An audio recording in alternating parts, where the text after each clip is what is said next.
Esse fenômeno começou a me interessar justamente em torno desse motivo aí. Eu era professora de ensino fundamental e médio e eu comecei a me impressionar porque aqueles mesmos alunos que não gostavam de ler, né, que às vezes na biblioteca escolhiam os livros mais fininhos, eles ficavam torcendo para que os livros do Harry Potter fossem os próximos, né, os capítulos viessem com 900, 1000, né, brincavam assim, por favor, que venha com 1000 páginas, né. Esse era um dado.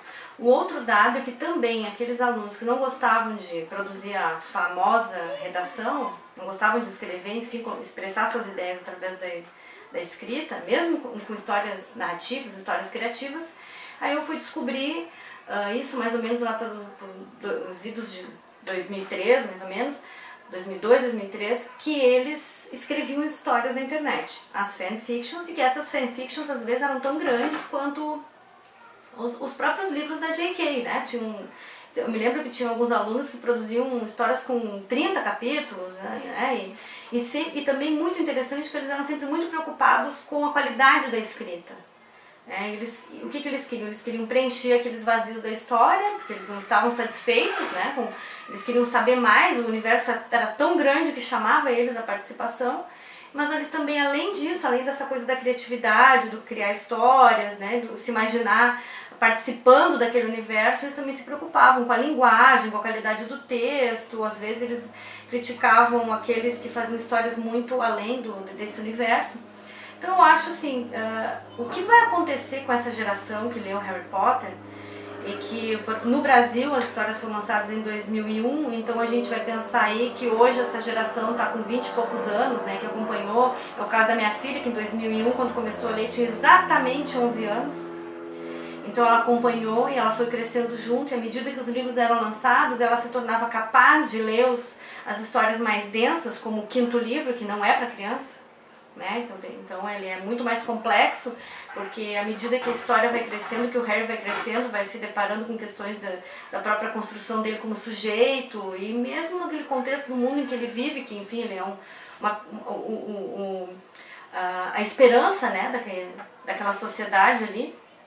E embora seja no universo de fantasia, há uma relação paralela com o nosso mundo.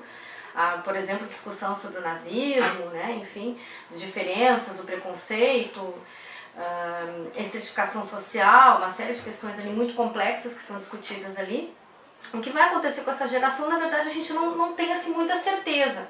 Porque ao mesmo tempo que eles se depararam com esse universo na literatura que os conduz, né, para serem leitores, eles também acabaram vivenciando uma cultura que é muito visual, que é muito audiovisual. Então hoje eu sei que tem muita gente que gosta do universo Harry Potter, mas a partir dos filmes, né? O que não é, de modo algum, desinteressante, tão legal quanto, né?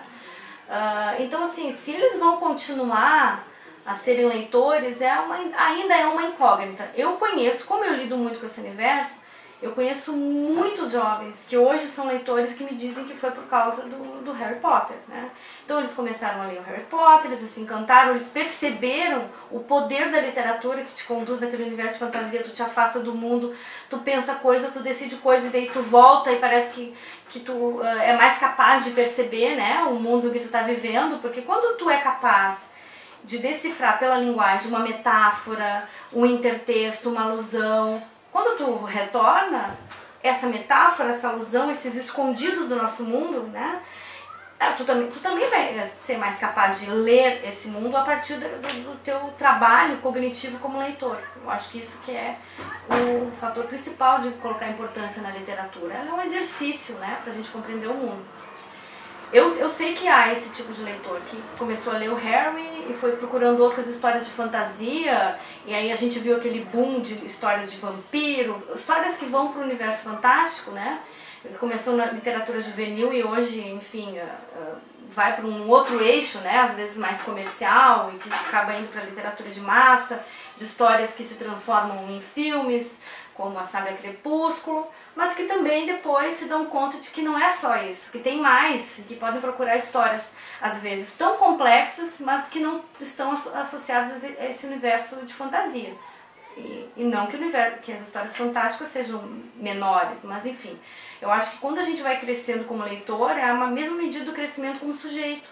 Então a gente vai complexificando, né, os livros que a gente procura. Então acaba encontrando histórias mais dramáticas, né, histórias que têm uma discussão da nossa sociedade, histórias mais políticas, ou às vezes até mais de discussão do próprio ser humano, da nossa condição, identidade, questões culturais. E a literatura é imensa, né? Então eu acho que é uma porta que se abre para esse sujeito quando ele descobre que através da literatura ele tem essa perspectiva.